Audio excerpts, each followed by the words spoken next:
ओम शांति।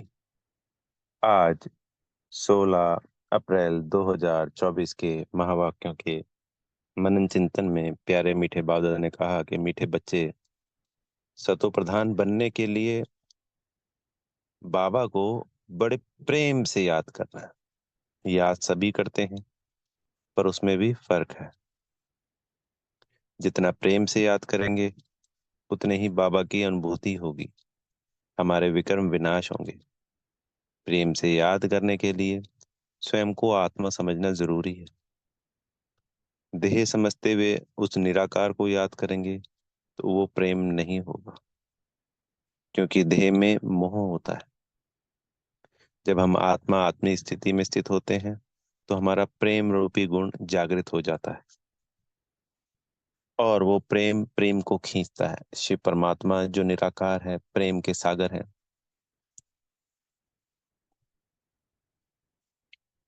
तो बेहद प्रेम से आत्मा समझकर बाबा को याद कर। वो पारसनाथ है।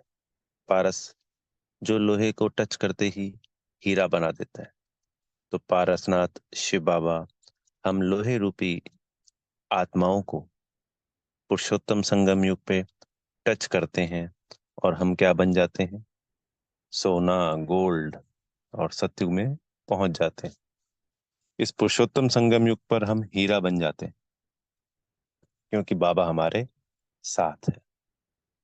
फिर बाबा ने आज बताया कि कौन सी एक धारणा की बात तुमको महिमा योग्य बनाती है। तो निर्माण चित्त, अहंकार नहीं होना चाहिए। बहुत मीठे से मीठा बनना है। अहंकार से तो सब नाराज हो जाते हैं, दुश्मन बन जाते हैं। कई बार ज्ञान सुनाते भी ऐसी बातें मुख से निकल जाती हैं जिसमें अहंकार प्रदर्शित होता है। तो हमेशा आत्मा की स्थिति में जब स्थित होंगे तो अहंकार नहीं आएगा, निर्माण चित्त बनेंगे।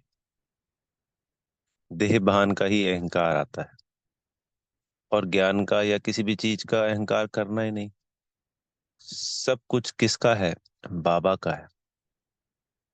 जब कोई सेवाधारी होता है, सब चीजें किसकी होती हैं? उसके मालिक की होती हैं। तो वो अहंकार क्यों कर रहा है? ऐसे ही हमारा मालिक, हमारा पिता, प्यारा मीठा बाबा। तो हमें अहंकार किस बात का? तन, धन, जन, ज्ञान, सब किसका? मेरे प्यारे बाबा का। तो जितना निर्माण चित बनेंगे उतना प्रभाव दूसरों पे पड़ेगा, और यही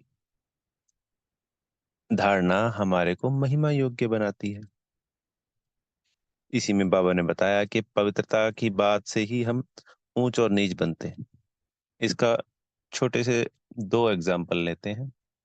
जब हम पवित्र होते हैं तब हम पूजनीय सत्युग त्रेता में होते हैं, और जब हम पतित पवित्र अपवित्र बन जाते हैं तो पुजारी बन जाते हैं द्वापर कलयुग में।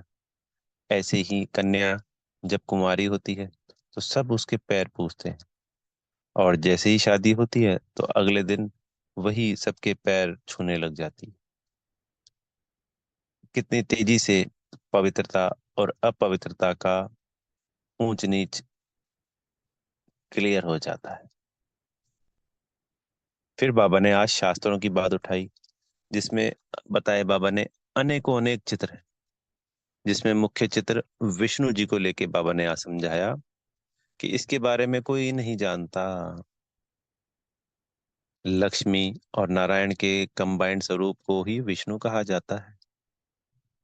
बाबा ने कहा वैसे तो ये रॉन्ग है, क्योंकि चार भुजाधारी तो कोई व्यक्ति होता ही नहीं है। प्रवृत्ति मार्ग शो करने के लिए लक्ष्मी नारायण जो सर्वोच्च हैं प्रवृत्ति मार्ग में, क्योंकि वो महाराजा महारानी है सत्युग सत्युग के, और वहीं से प्रवृत्ति मार्ग शुरू होता है।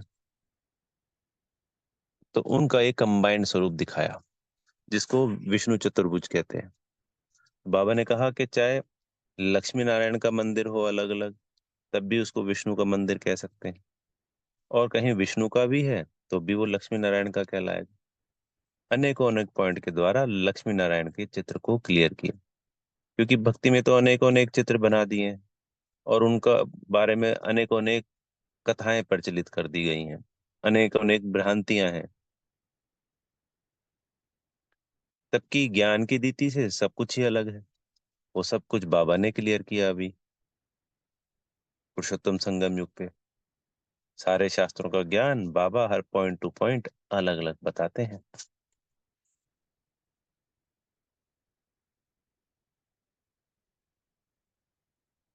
फिर बाबा ने ये कहा कि ज्यादा डिटेल में जाने की जरूरत नहीं है।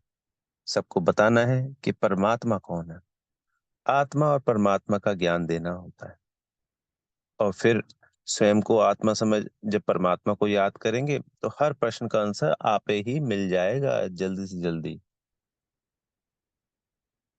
क्योंकि आत्मिक स्थिति में ज्ञान जागृत हो जाता है।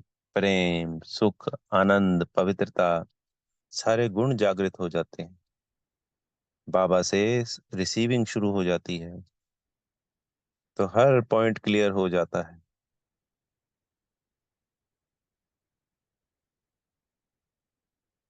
तो भक्ति के चित्रों के बाद आत्मा परमात्मा का ज्ञान के बारे में बताया बाबा ने।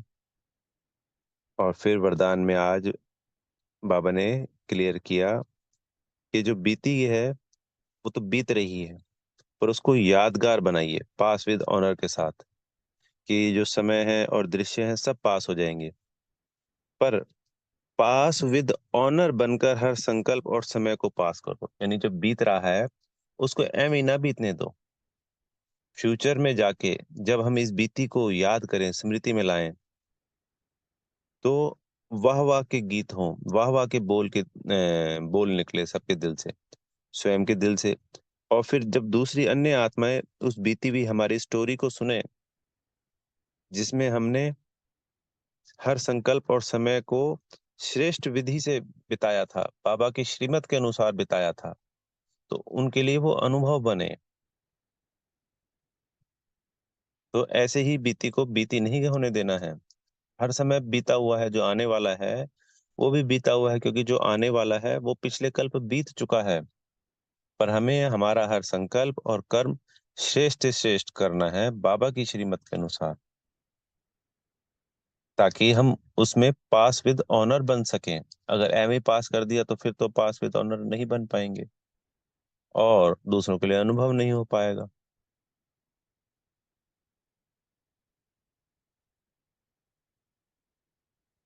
तो इस बीती को एम ही ना बीतने दें।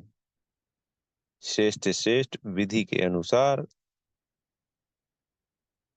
श्रेष्ठ संकल्प और श्रेष्ठ कर्म करते रहें, उसको यादगार स्वरूप बनाएं। बाबा ने कहा कि ऐसे यादगार स्वरूप बन जाएंगे तो कीर्तन अर्थात कीर्ति गाते रहेंगे। तो भक्ति में कीर्तन गाते हैं, अभी पुरुषोत्तम संगम युग पे भी औरों के लिए बहुत अनुभवी हो जाएंगे। बाबा ने स्लोगन में कहा कि स्वयं कल्याण का श्रेष्ठ प्लान बनाना है। अपने कल्याण के लिए जो हम श्रेष्ठ प्लान बनाते हैं तब विश्व सेवा में सकाश मिलेगी। स्वयं का परिवर्तन करेंगे स्वयं कल्याण के लिए। जब हम प्लान बनाएंगे और उसको इम्प्लीमेंट करेंगे, उसमें आगे बढ़ेंगे, तो स्वयं कल्याण से विश्व का कल्याण तो होना ही होना है और विश्व को सकाश मिलनी ही मिलनी है। क्योंकि हर आत्मा के नीचे अपना अपना जहाड़ है। ओम शांति। बेहद का शुक्रिया प्यारे मीठे बाप दादाजी का।